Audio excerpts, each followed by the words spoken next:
guys, here is part 3 of the handy to-do list of things that you need to do based on where you are in the planning cycle of your wedding. Now this is from 10 months or further out, so engagement to 10 months out.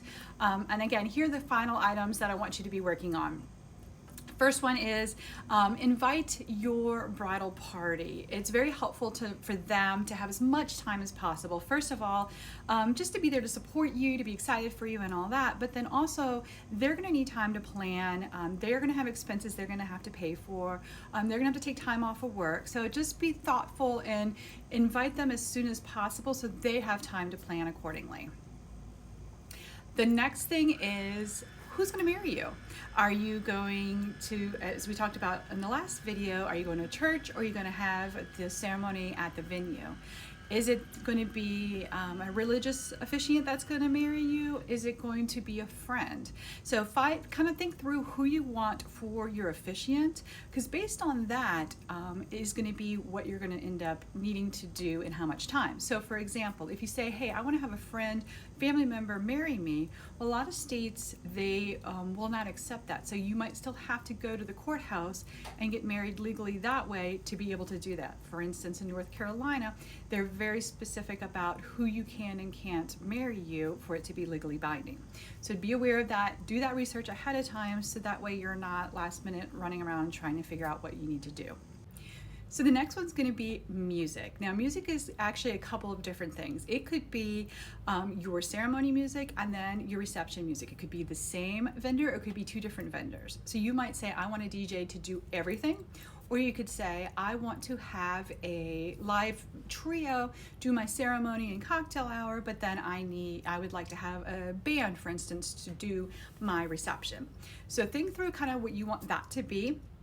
Something to be aware of is cocktail hour. Do you want the live ceremony musicians, for instance, to do it, or would you want to have the band or DJ to do it? So think through that part.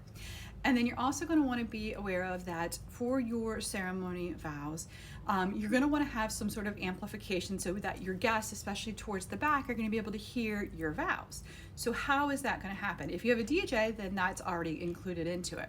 But if you're doing something like a live musician, then typically they don't have amplification, meaning they don't have a microphone that your officiant would wear that will pick up the sound for your guests. So that's just something to be aware of. All right, videographer.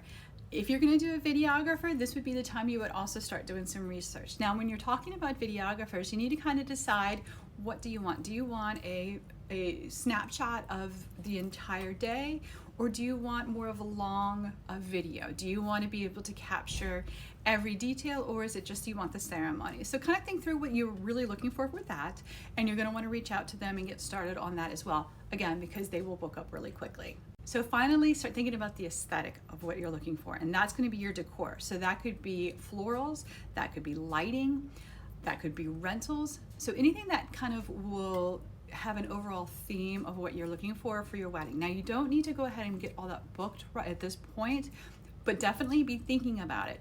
But again, this is one of those items that wait till you get your reception venue and your ceremony venue, because depending on what the look of the inside or the outside is what you're going to want to accent with the decor.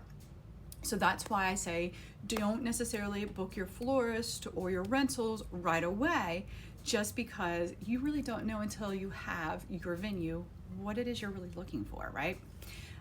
But I want you to start thinking about that. So we're, again, 10 months out. We've got this video and the other 2 videos. Make sure you check those out so that way you know at this point things that you need to be working on.